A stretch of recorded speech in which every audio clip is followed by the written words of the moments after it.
It's not difficult for a marriage to hit a rough patch. And all marriages, whether they're in that rough patch or not, could use hope. There's always a need for more hope. My guest today, author Daniel Barry, has written a great new book called Hope for the Hurting Marriage. And we discuss a wide range of topics that all lead to the conclusion that there is hope, very real hope, no matter what it is that your marriage is going through. It's a powerful and important conversation, and I look forward to sharing it with you. So let's get started. Daniel Barry is a dedicated follower of Jesus Christ, an honored husband and a grateful father. A former journalist, he has written professionally for nearly 20 years. Daniel struggled with alcoholism and other addictions for more than a decade before he started to make progress and experience healing. God restored his broken marriage and changed him from someone who frustrates others to someone who encourages instead. Daniel has published multiple books to date, including Hope for the Hurting Marriage, Devotions for Dark Days, Devotions for Darker Nights, Diary of a Christian Addict, and 50 Lies of the Enemy and How to Silence Them. So, hey, Daniel, I'm looking forward to talking with you today. You know, we met a couple years ago now, I think, up in the mountains at base camp. And when I found out you had this book, it was something that I knew a lot of people needed to read. A lot of people needed to get info from there, and I've enjoyed reading it myself. So really looking forward to talking with you today.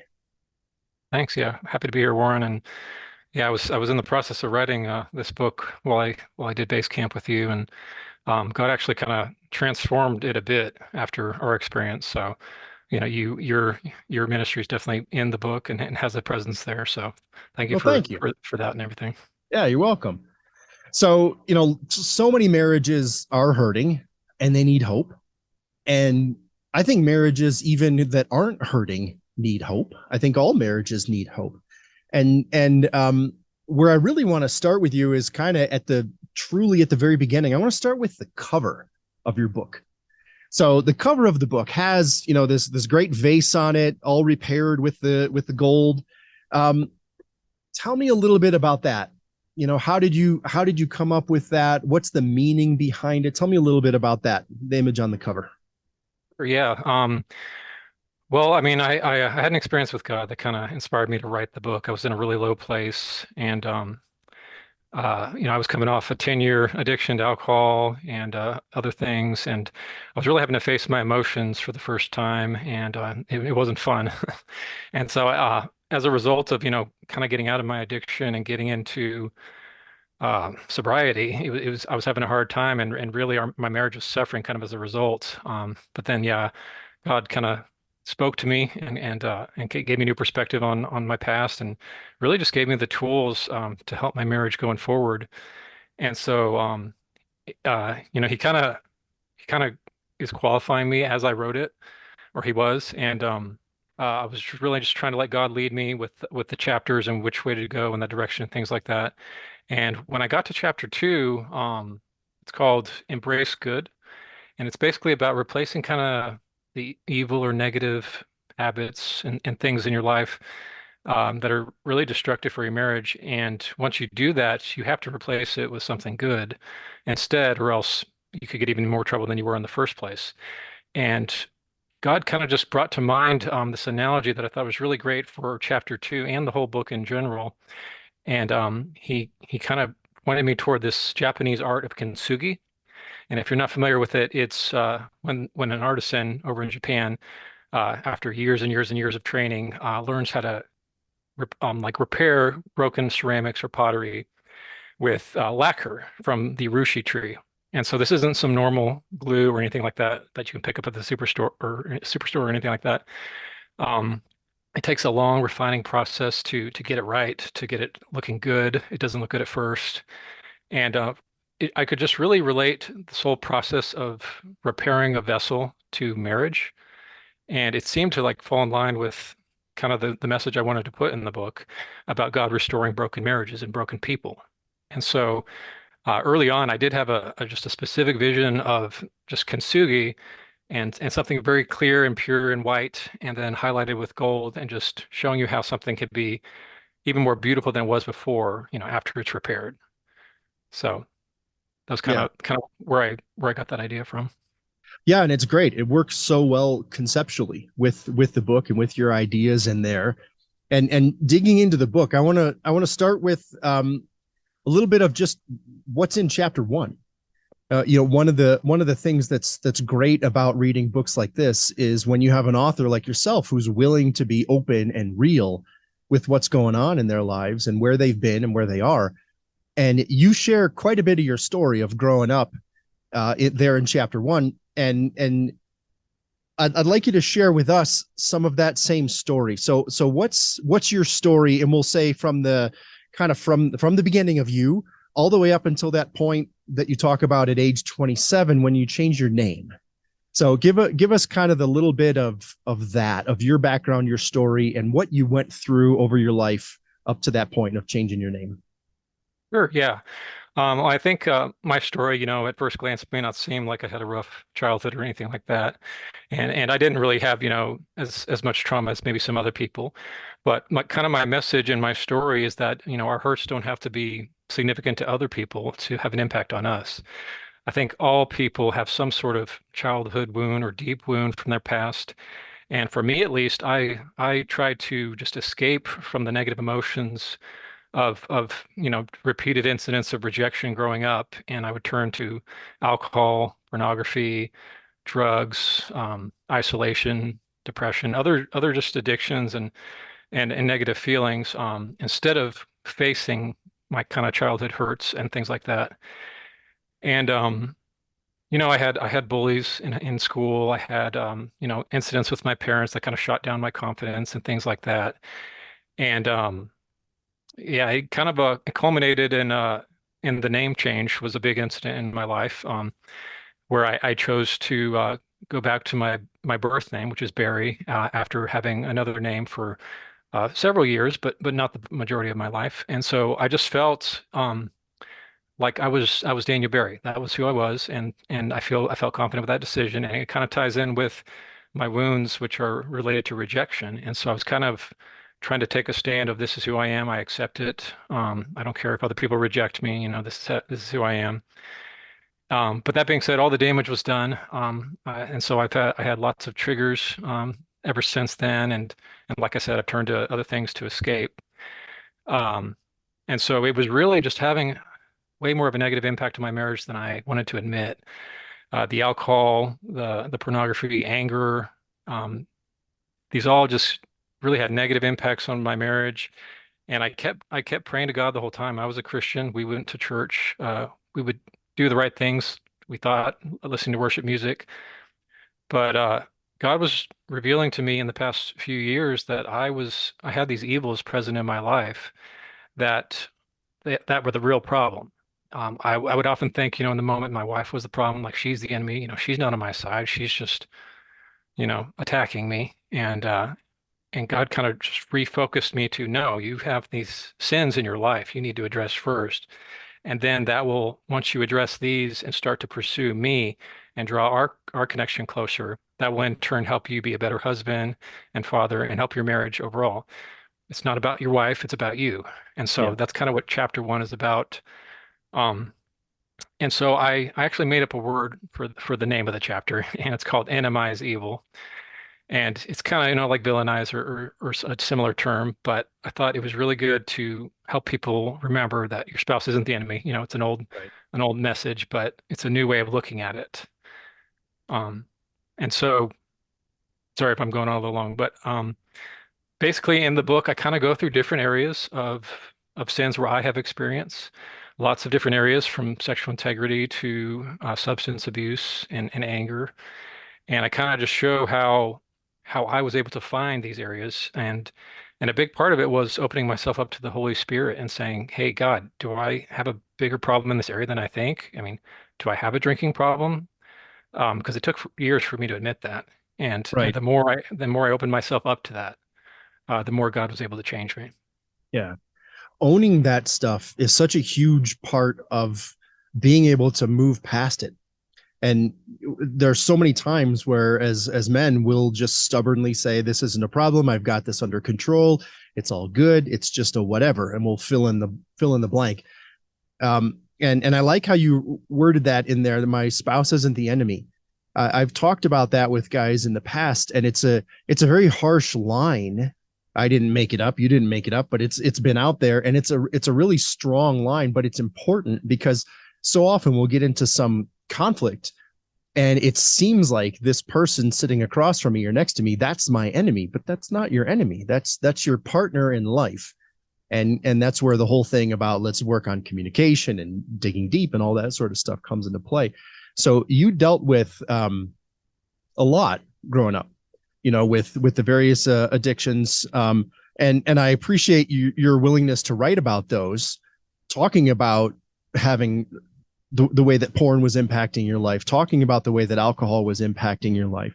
You also write in there a bit about your wife and what she was dealing with and going through. So people sometimes, when they hear addiction, they only think in the context of somebody passed out drunk in an alley. They think of somebody on the side of a street with a needle in their arm. We have these stereotypes in our minds of what addiction is, but addiction can hit us in a lot of different ways. Guys can be addicted to working out. Guys can be addicted to their job and the workaholic mindset. So we can be addicted to a lot of different things. With some of what you wrote about addictions that you worked through and some of the stuff that your wife worked through, what would you say to somebody who themselves is dealing with addiction, or maybe their spouse is, or both of them are? How would you speak to a man or a couple who's working through that stuff individually or together? Well, I've been attending a group called Celebrate Recovery for over 12 years now, and the first step in recovery is to step out of denial. And so, kind of like you said, just admitting that you have a weakness or a struggle in a certain area is very helpful, and realizing that your spouse does as well. Like my wife had also similar hurts from her childhood, maybe not as considered bad as some others, but they still had a huge impact on her. And she suffered from anxiety and loneliness and just a host of other problems, some codependency, which isn't a term many people hear about these days, but we use it in Celebrate Recovery a lot. And you are right that, addictions or hurts or hangups or whatever can all look differently, and they could be eating too much food Yeah. or just anxiety, stress, all that kind of things. Even, video games can be an addiction today, and Mhm. social media and your phone. So it's kind of like you just need to ask yourself, where are you turning when things get tough? And if it's something other than God, then you're probably going to have a hard time. And all I can say is that a recovery group, specifically one that is Christ focused, is such a benefit because you get to absorb good information.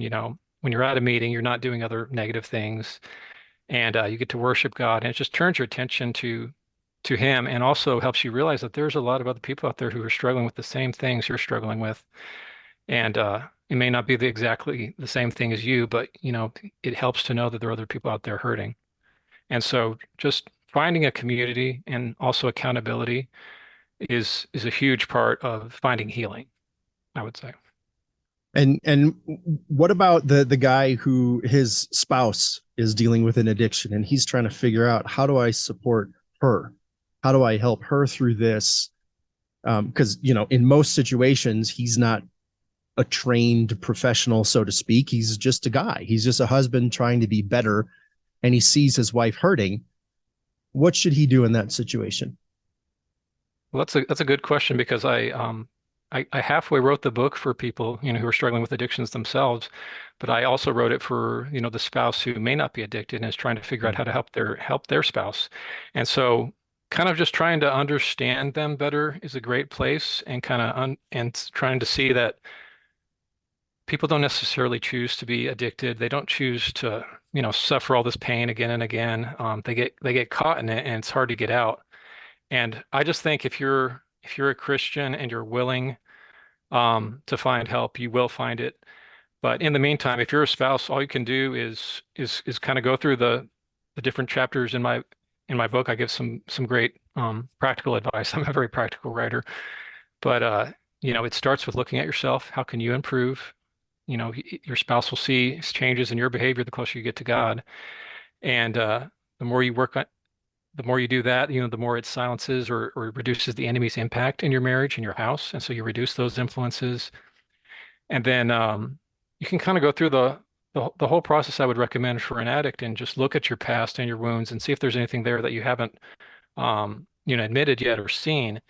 And in addition to after we get through those busy, hard sections of my book, I kind of recommend things like rejuvenating purposefully, taking time for breaks so you can physically calm down and get stress relief instead of taking things out on your spouse or always just worrying about what they're doing Yeah. and putting kind of their burden on yourself because you can't carry their burden. You can only carry them and support them the best you can. And encouragement is just such a great way to do that. Chapter 7 of my book is called Go from Frustrator to Encourager. And just the less we can frustrate our spouses and encourage them instead with how we talk and treat them, it's just going to be so much better for them in their recovery. Yeah. And So one of the things that I know a lot of guys deal with in that situation, either themselves or in the situation where they're watching their wife or they're seeing this happen in their marriage and their relationship, and they're going to get upset and they're going to get angry at themselves, angry at her, angry at God, angry at the world, angry at everything because things aren't going the way that they may have thought that things would go at that point in their life. So earlier on in your book, you have a section, you have a part that you're talking about where you write about embracing peace instead of anger.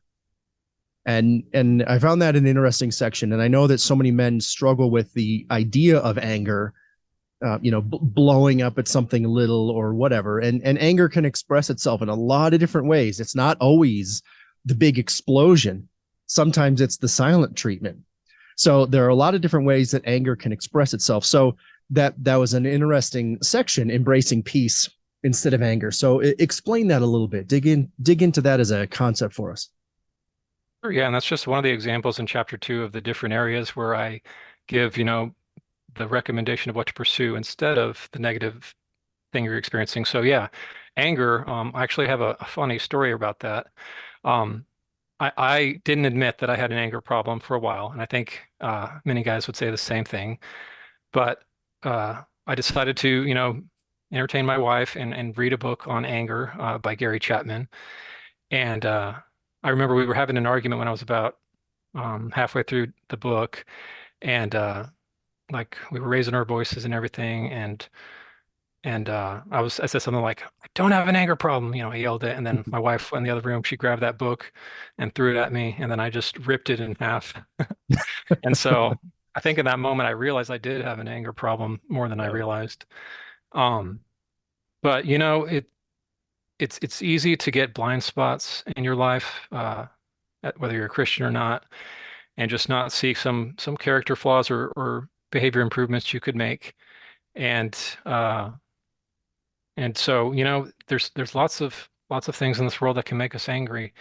And it's I used to always have a tightness in my chest just thinking about them, and I would always feel stressed and things like that. And it's just really unexplainable that how the more you pursue God and spend time with Him and His Word and worship and just audibly getting positivity into the air will really change the environment and create more peace. And that's the only way. It's just going to take time and practice and praying for God to change your heart. Because I think for the longest time in anger and my other areas, I just wanted to will my way into Mm-hmm. change. But it just doesn't work that way. Yeah.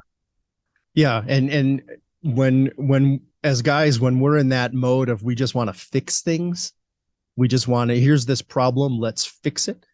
That isn't necessarily fixing it.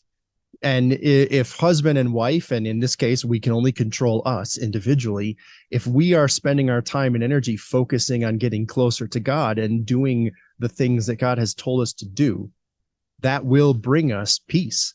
That will bring us that level of contentment that Paul writes about, that really the world often doesn't understand because it doesn't really make sense.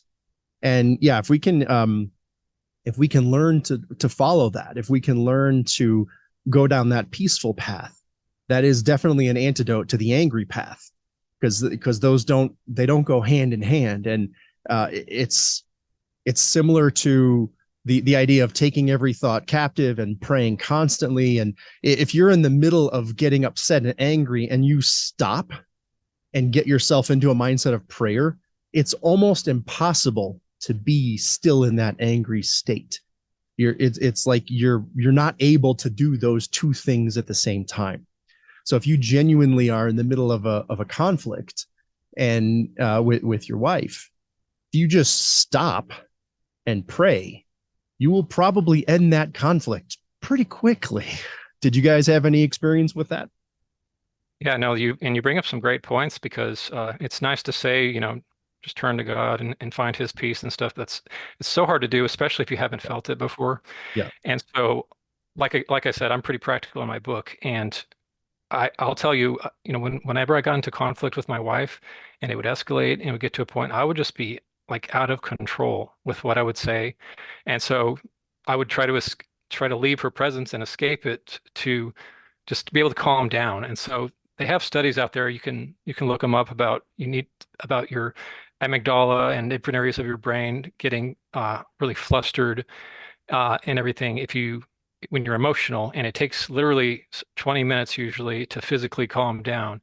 And so I can't recommend enough just just exiting the environment if you can to give yourself some space and breathe and physically calm down because I'll admit for a lot of my marriage and life, whenever I get heated, I can't bring myself to pray.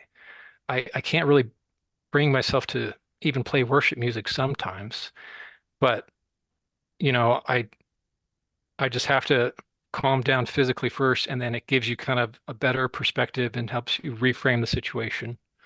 And so you got to be a little practical in addition to spiritual. Mm-hmm. Oh, yeah. And one of the things that I think can help with that quite a bit is to have a conversation with your wife when you're not in the middle of a conflict. So to have a conversation with your wife and talk about some of these things and say, hey, one of the things that I'm going to do from time to time is step out. I'm going to step out of the room for some time, but I'm coming back. This is not a ignore the problem. This is not a go away and hope the problem goes away, but have that conversation so that she understands, hey, this is a moment where we're sort of regrouping and talk about it not during the conflict. Something that I share with guys when I'm working with them is it's difficult to solve a problem during a problem. And when we're meeting a relationship problem. And so if you're in the middle of an actual conflict, you're probably not going to resolve anything during that conflict. It just we don't do that generally. So if you can have that discussion with her and follow what you're talking about and say, I might just need to step out of the room for a few minutes, gather my thoughts, relax, calm down, breathe, and then I'll come back and we'll have our continue the conversation. If you've made that as an understanding, that is so much more helpful because otherwise you're in the middle of an argument and one of you just walks out of the room. The odds of somebody storming after you is high. Like, no, you don't get to leave. We're in the middle of a fight right now. You don't just get to walk away.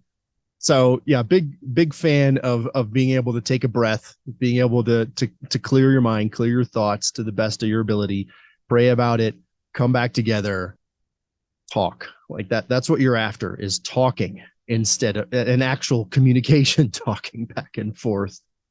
Right. Yeah. And, like you said, timing is so important. If you're heated or if you're busy and your wife tries to come in and start talking about something heavy that could potentially lead to conflict, it's not going to be as productive as if you are in a better place or you schedule time to talk about it. And one thing my wife and I have done the past couple of years that's really helped us is have an actual meeting like on the calendar each Sunday where we get on the same page about things like the schedule and we encourage each other and we talk about anything that we've been wanting to talk about.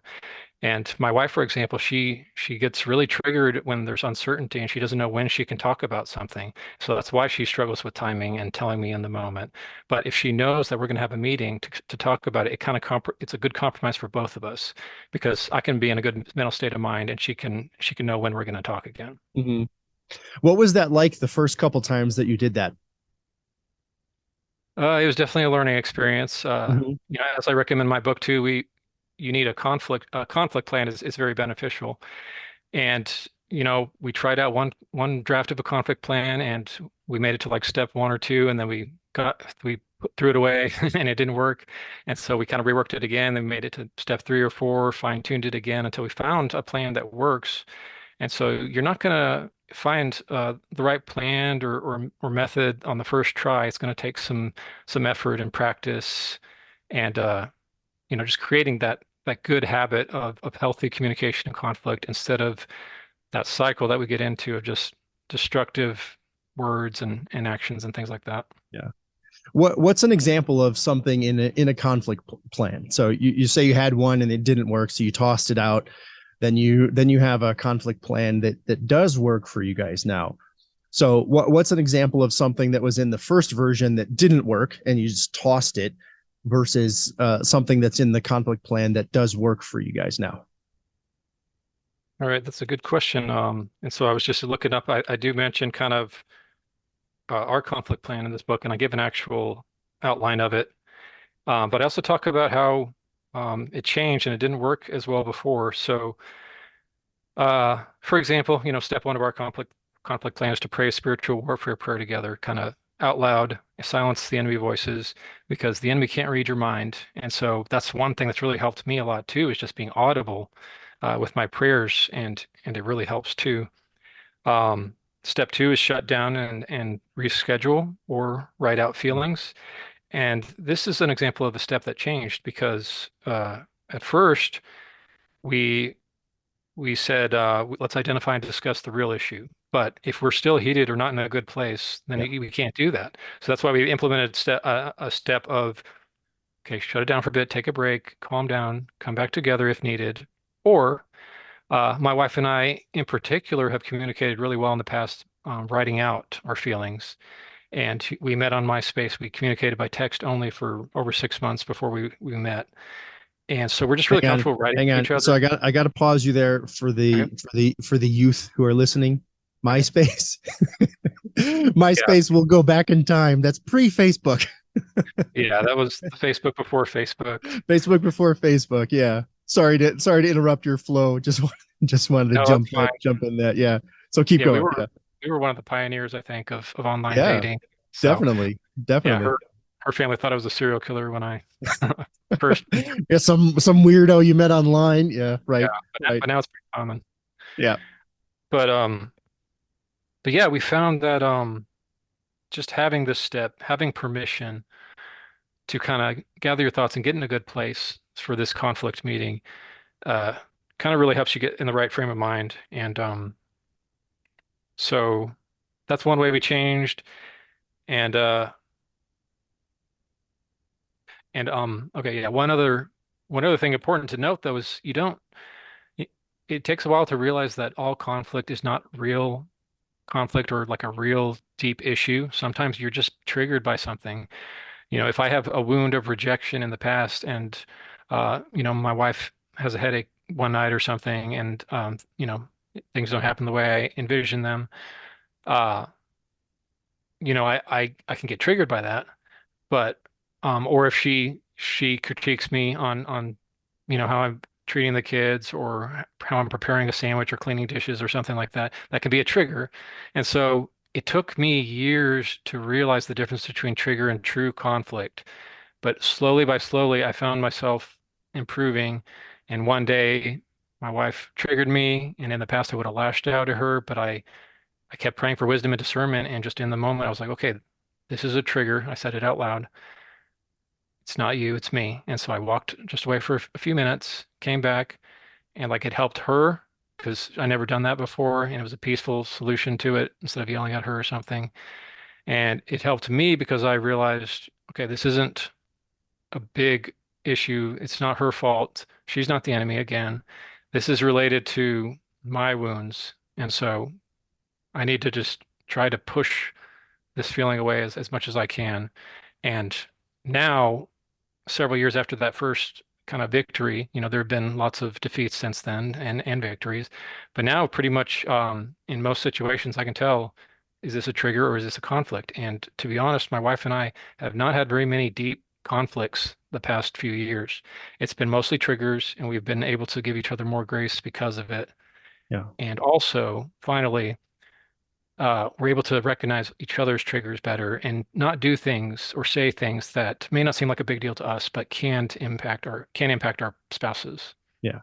Yeah, that point is so huge because the longer we get to know our spouse, the longer we're married, the longer we have together, as we keep learning about each other, as we keep learning one another, it's very easy for the husband to be the guy who can wound his wife the most and vice versa, because you know all of those points. You know exactly where to press to get a response. You know exactly how much and where to poke. And somebody else might say the same thing, but if she says it, then it means something entirely different, or vice versa. You know, your wife might hear a line from some random person at work, but if you say the same thing, it's got an entirely different meaning. So being able to learn those and identify those is huge. And then understanding, okay, I know what these things are, but I'm going to make the choice as a husband here to not say those things, to not do those things to the best of our ability.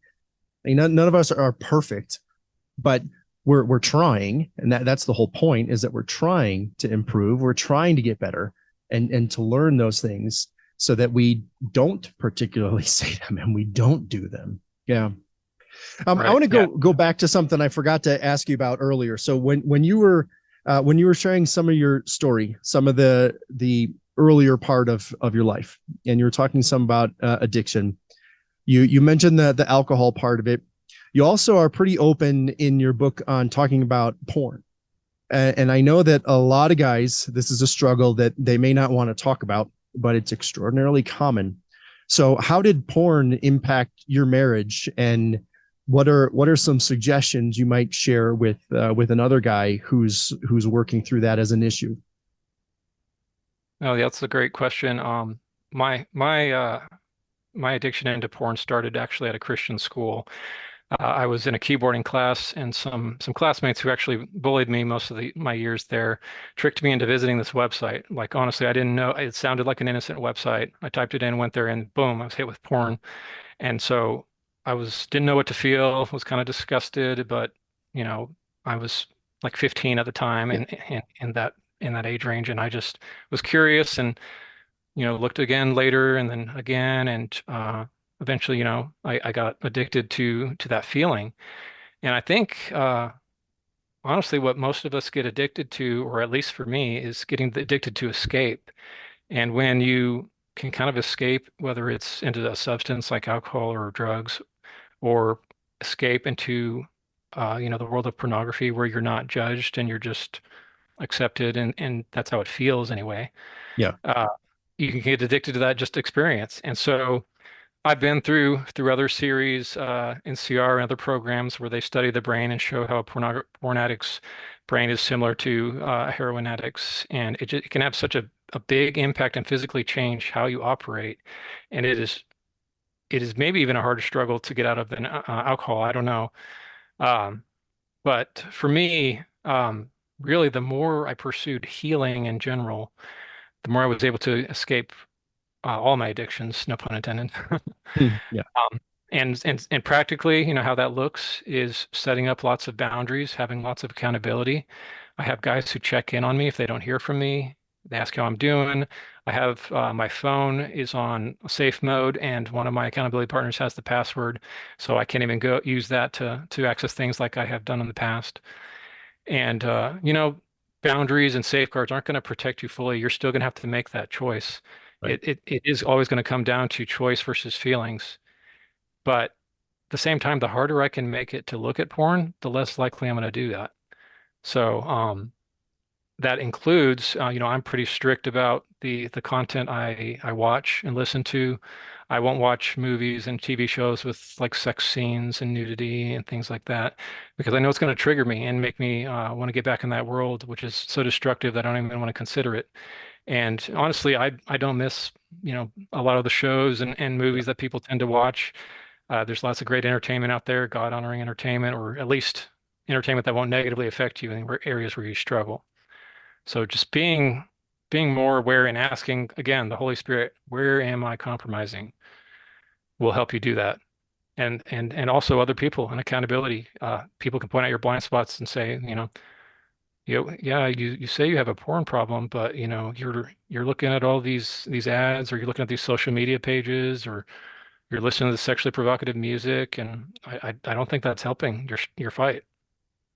How did you find a good accountability partner? Because a lot of guys, when I talk with them about this, they're hesitant to even bring the topic up to somebody, let alone bring it up and then ask that person to be an accountability partner. So, what was that process like for you to being willing to mention this to somebody, to share it with somebody, and then also asking that person to step up and be your accountability partner? What was that like?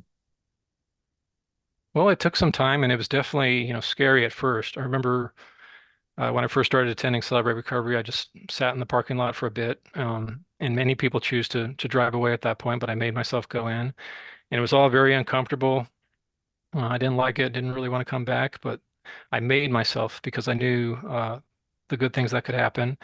And even when I was in the program for a while, I didn't have an accountability partner for years. I even asked a couple guys if they'd be my accountability partner, and they said no. And so there was some more, rejection there. It was a little tough.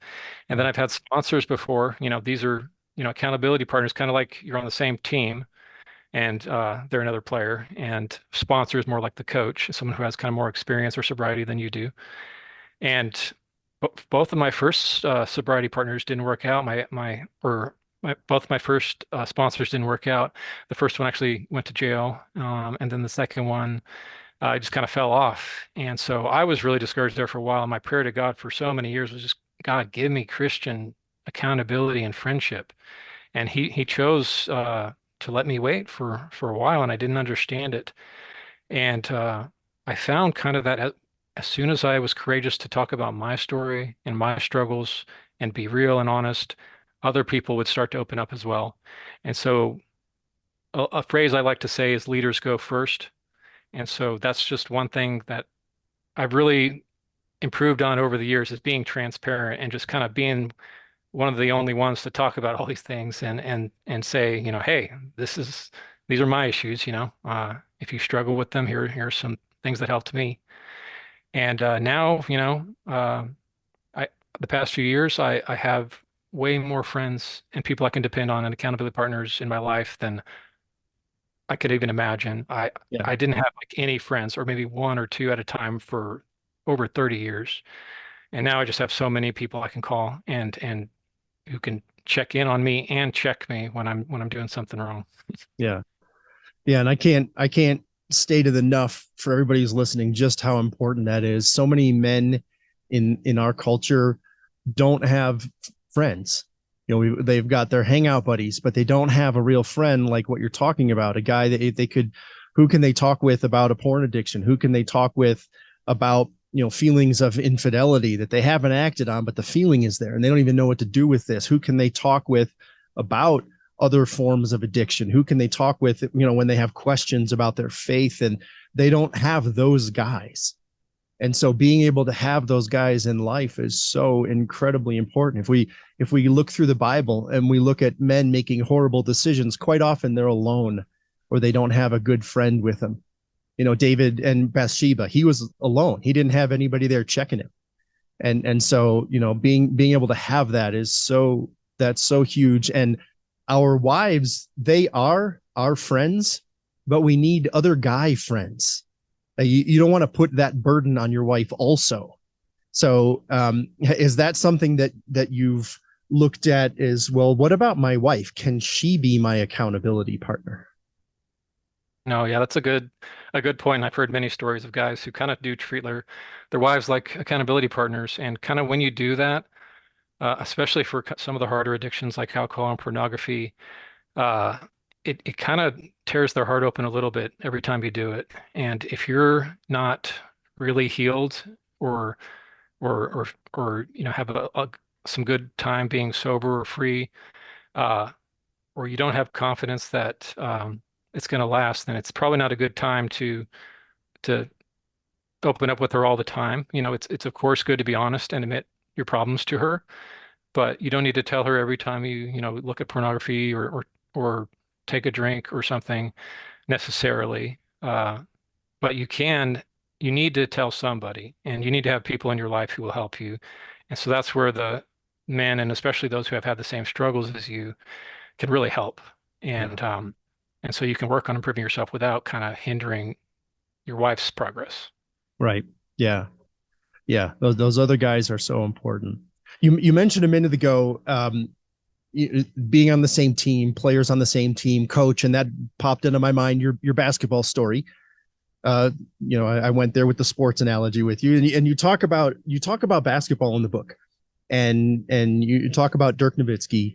Share just a bit of that story. What has basketball meant to you over the years, and tell us a little bit about the Dallas Mavericks and that part of your life. I'm sure I'd love to. Yeah, I mean, basketball's kind of been one of my passions since 1999, when I got a call from my biological dad, and we were talking about sports, and he mentioned this tall, lanky, 7 foot white guy in the NBA who was shooting three pointers, and I was like, wow, a tall guy like that shooting three pointers. So I thought that was really interesting. And I didn't have TV at the time, so I just had to start. I started following the NBA and the Mavericks by reading box scores in the newspaper and articles, and I would start clipping them all out and saving them. And so uh, around that same time, I got into basketball, and I played my first year for this team. Didn't score a single point the whole season until I hit the game-winning shot in the last game at the buzzer. Nice, nice. And so those were the best 2 points ever. And I played more. I got better at it. I went to basketball camps, and I just really fell in love with it. And especially once I was able to start seeing games, my grandpa would send me VHS tapes with the Mavericks, and I cherished those, even though they were like a week or two old. Um, but yeah, I really loved the Mavericks and just playing basketball, and it kind of felt like one of my core acceptance or identity issues for a while, because that was my passion, and it was also where I kind of felt I had some moments of rejection or lost confidence from my parents involving basketball. And so I always felt like I should focus more on, responsible things or real things than my dream of going to the NBA or something like that. And so I kind of felt like I was wrong for loving basketball so much or something like that. And after I had my experience with God, I I was my heaviest weight of my life at the time. I was 260 pounds, and I decided I wanted to lose weight in addition to making some other positive changes. And the only way I did that, I didn't run at all or anything like that. I would just use my elliptical bike, and then I would go out and shoot hoops. And just I found that for whatever reason, when I was shooting hoops and listening to worship music, that was where I felt God's presence more than anywhere, more than church, more than home. And uh, I felt like it was his way of telling me, like, it's okay, Daniel. I see you. I accept you. I love you for your interest in who you are. And that just was so validating. And the more, I went out there, I would go out there sometimes crying because you couldn't tell the sweat from the tears. And it Yeah. was a good place to be alone and things like that. And I felt more and more peace about myself and basketball. And so one of my most memorable moments as a fan of Dirk Nowitzki was when I got to see him at a game. I won these VIP tickets, got to sit right behind the bench and high five the players as they came out of the tunnel into the under the court. And I high fived Dirk. I got some video of it, and it was just a really cool moment. He's a guy I respect as a person in addition to a player. He's really humble, and he's involved with charity work. And um, yeah, it's kind of funny because I loved basketball for so much of my life. It was kind of my identity and a priority. But after I started to experience healing with God, it didn't become as important. And so now, honestly, I don't even have a cable subscription to watch Dallas Mavericks games. I mean, I would love to, but it's just not as high of a priority in my life. And so I keep up with them. But I've come to a place where I have accepted that it's okay to like basketball. I am who I am there. Um, but there are more important things to think about. Hmm. Yeah, definitely. Yeah, we could still have our things that we enjoy, our hobbies, and the stuff that we love. We just learn as we go through life that they're not number one, but they're still great parts of life. God gave us this world to enjoy. And so there's nothing wrong with enjoying those sports and that sort of stuff, just as long as it hasn't taken that priority over God, as it hasn't done that. One of the things on the fitness journey that you talk about is fasting. And when you brought that up in the book in the context of fasting for like in your marriage, fasting as part of a marriage breakthrough, fasting as part of your journey together as a couple. Share some about that as an idea, because for a lot of people that would be a brand new thought, a brand new idea. So how does fasting and marriage breakthrough, how does that connect? Yeah, that's a great topic. I've actually been saved since I was 7, and so I've had a walk with God my whole life and been attending church most of my life, and it's been a really big part of it. But I had never really fasted before until 2021 when I'm 34, and the church we're attending at the time has this program on fasting, and they really kind of just talked about the benefits of it, and my eyes were open to how many people in the Bible fasted. And it's not just something kind of an old technique that, we don't need to do anymore. It doesn't have any benefits. It does seem kind of weird to most people probably, but I could see repeated patterns in scripture of people who are broken or at their worst or continuing to experience a cycle of struggles, fasting and mourning and praying to God more and more for breakthrough in the midst of those periods while fasting. And so we decided to try it for the first time. We did a liquid only diet several days. And I don't think I've ever prayed more in like a 3 day span than that fast we had at the beginning of 2021. Um, and you know what? It didn't seem like it did anything at first. We kind of went afterwards and had some more conflict and some more issues. But later that year is when I had my experience with God that kind of changed everything.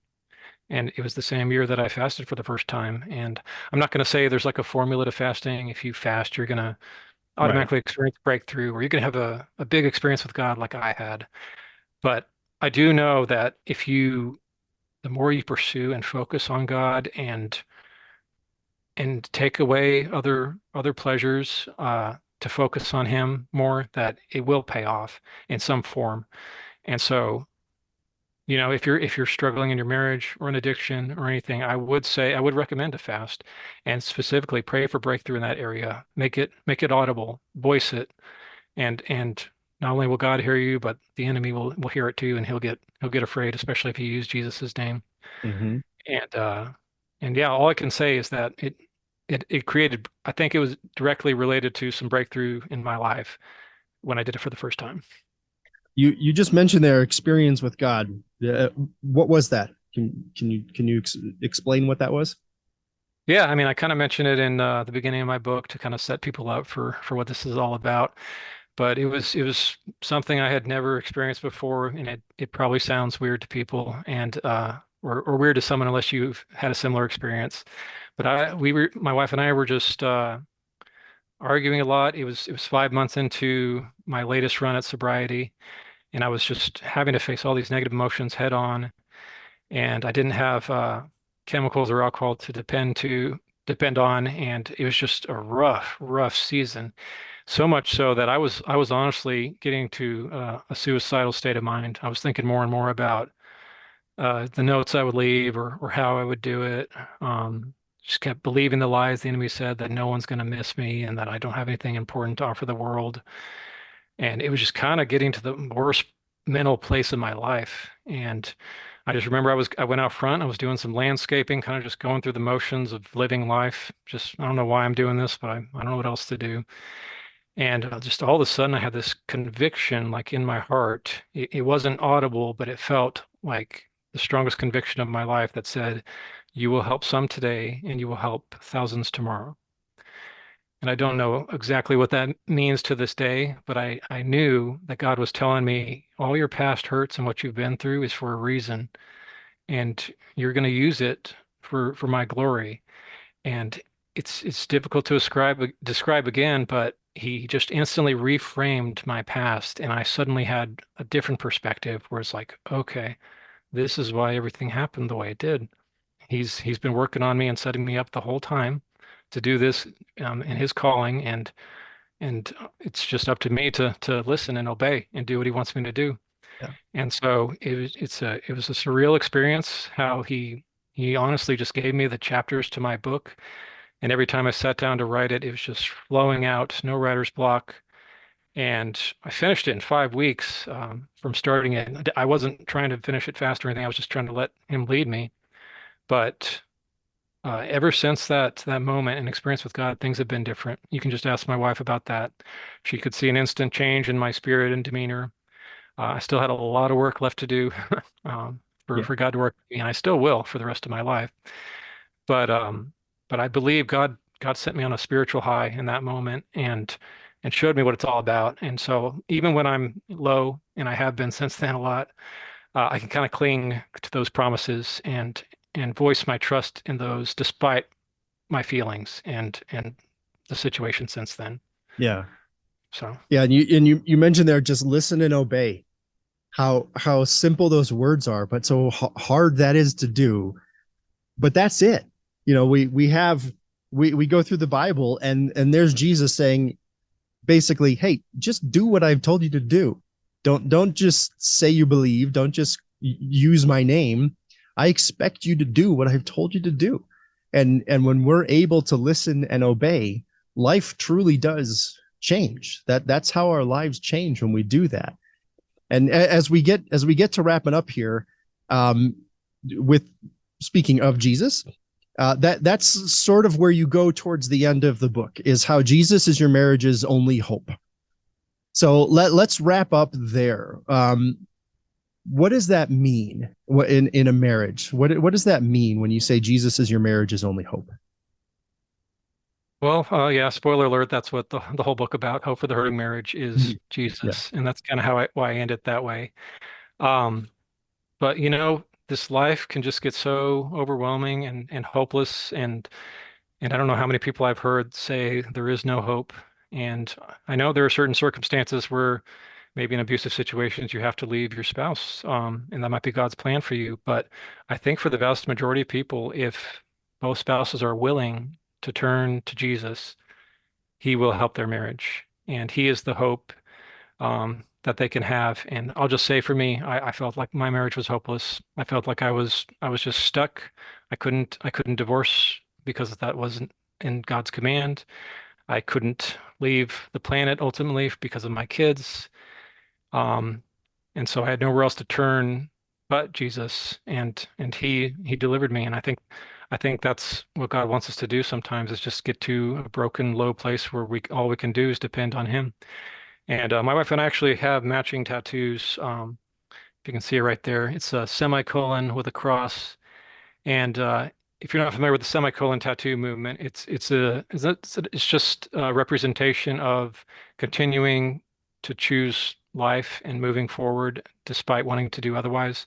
Just like an author can choose to end a sentence with a period, he could also use a semicolon and keep it going.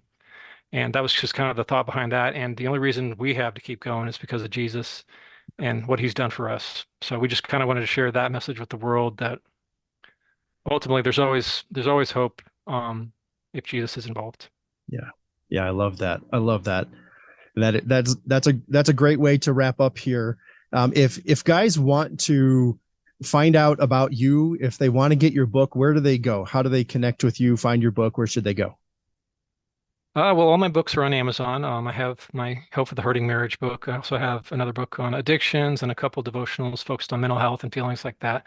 So Amazon is where you'll find all my content. I have it in several formats: Kindle, Hope for the Hurting Marriage is on audio, Audible, iTunes and things like that. And there's also paperback and hardback. So you can get all that stuff there. And then I do have a page called Hope for the Hurting Marriage on Facebook, where I kind of share encouraging content, and hope I envision it as a place where uh, people who want to connect and discuss and help each other kind of meet to Excellent. learn more. Excellent. Well, I'll make sure to leave those links in the show notes here for everyone, and I hope everybody checks out your book. It's we all need hope. Every one of us, no matter where our marriage is, especially if you're in a hurting place. This is a great book to check out, and I appreciate your time today, Daniel. Thanks for being here. Yep. Thanks, Warren. Appreciate you having me. All right, man. Have a great day. All right, you too.